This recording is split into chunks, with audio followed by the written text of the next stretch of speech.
Minister Anne Rabbitte, again, congratulations on your appointment, Minister. We wish you well. Thank you, Count Corla. And can I thank Deputy Funchion for bringing forward the motion this evening.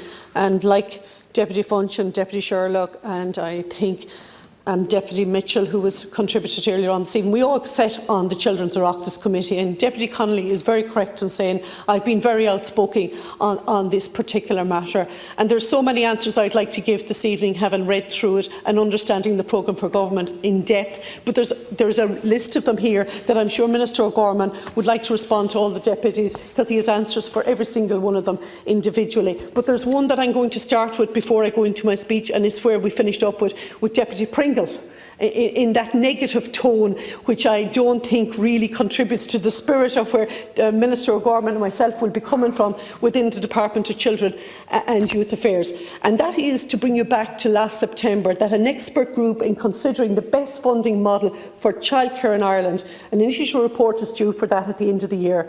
The whole basis of that, and we all welcomed it at the time, the expert group to be set up, to actually, and it has, as I said, the dial has been set and it has been changed because of COVID. I want to see the findings and the report out of that, because that expert group includes international experts and will be considering international best practices in recommending a new model.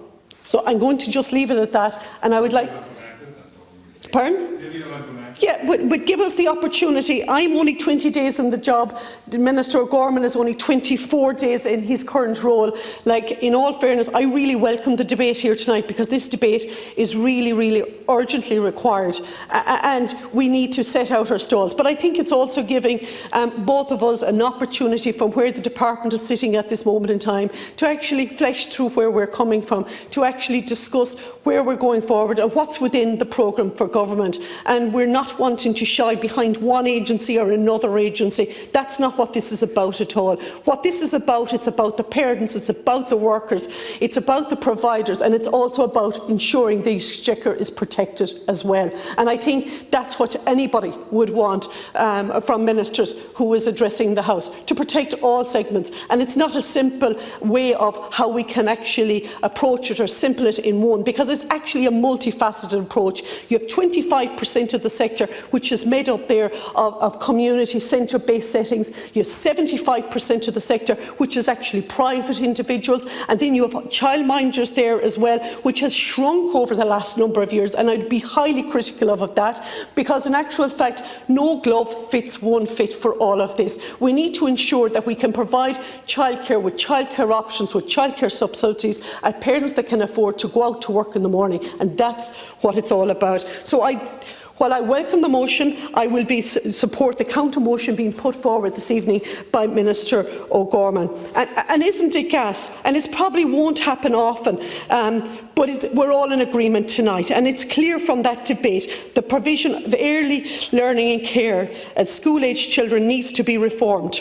We need to reduce the costs for parents, improve the wages and conditions for the workers, reduce the regulatory and administrative burden on the providers, and finally ensure, the most important, ensure that children get the very best possible start in life. The government has set out its commitments in childcare in the programme for government, which sets out a wide range of reforms, including increased investment, the establishment of the new agency Childcare Ireland, and the introduction of a new funding model. In opposing the Deputy's motion and putting forward an amendment, the government is not saying that there is no challenges in the sector, but it is putting forward proposals fundamentally to improve the structure, the regulation and the funding of the sector, to make real lasting changes in a way that the childcare services are subsidised and supported. The opposition speakers have set out problems faced by parents and providers, and some members of the opposition are being a little bit disingenuous, however. In an attempt to tackle the insurance costs, Sinn Féin's election manifesto proposed to guarantee insurance cover for childcare providers under Irish public bodies, like in the schools and in the hospitals.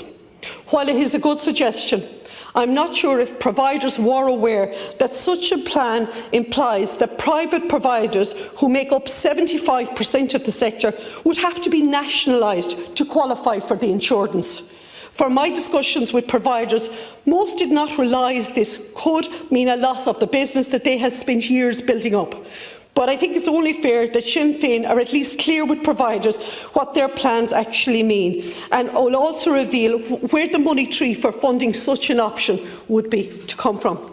The Government recognises that this sector and that the issues within this sector, which have been highlighted by the insurance crisis in December, which were by the massive protests that took place in February 2020, and which really brought it home to bear at actually how the sector responded and dealt to it, and how the departments looked at it during the COVID crisis.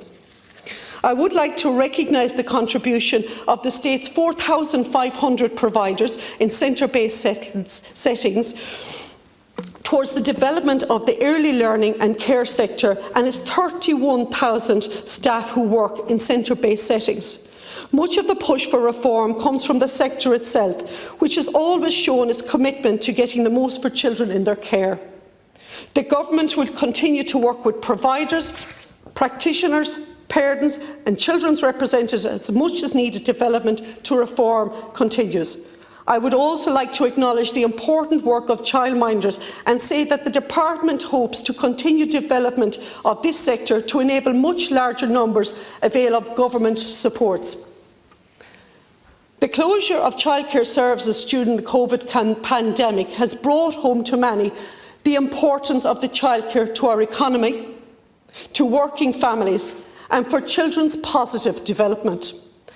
The excitement and happiness shown by children returning to creches on the 29th of June showed the importance of the learning and care outside of the home, the value which children put on fun, play and play-based learning and social interactions that they have in their creches, their preschools and their minders' homes.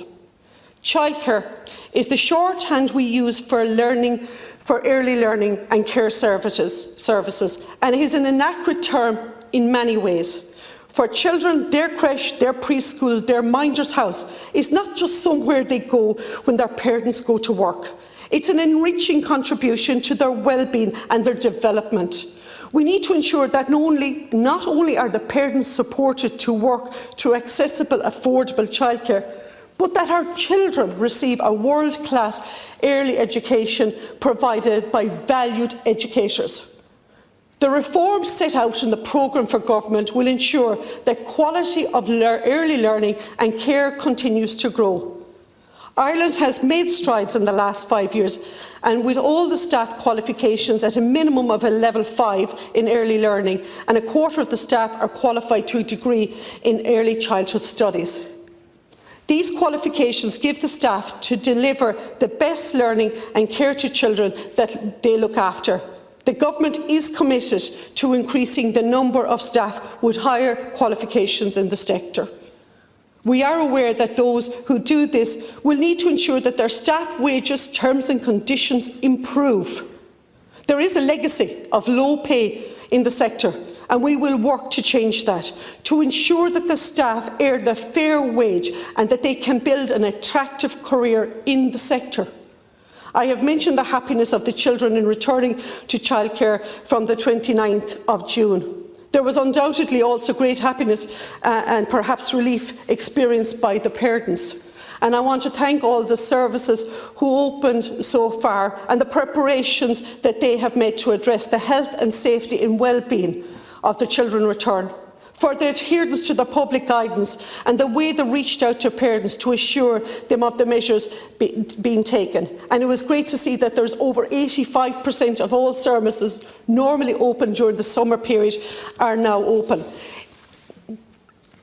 Also, Deputy Sherlock addressed one issue there, and that was in relation to disability. And I just need to approach on it for the few seconds that I have left. So Deputy Sherlock should be aware that the guidance around the reopening of services has been issued by the HSE with the aim of services reopening from August on. And it is very important to note that each service must incorporate a HSE guidance in part of the reopening roadmap for adults. There's 1,000 services, there's 18,000 adult service users. And at this moment in time, the HSE, along with the individual service providers, with the service users, are putting together individual care plans in relation to how they can step back in to the services. There will be funding required. They are putting together their proposals as to what they need in relation to their funding model. But it is a very open piece of work that's going on. I am happy to say I have asked the HSE also to update their website, to put the 1,000 services on it, so that there's clear communication as when it's anticipated to be open, so as that everybody knows what's going on, and that all service users and their parents or the guardians are also informed of the pathway to reopening. Thank you very much, Minister. Now,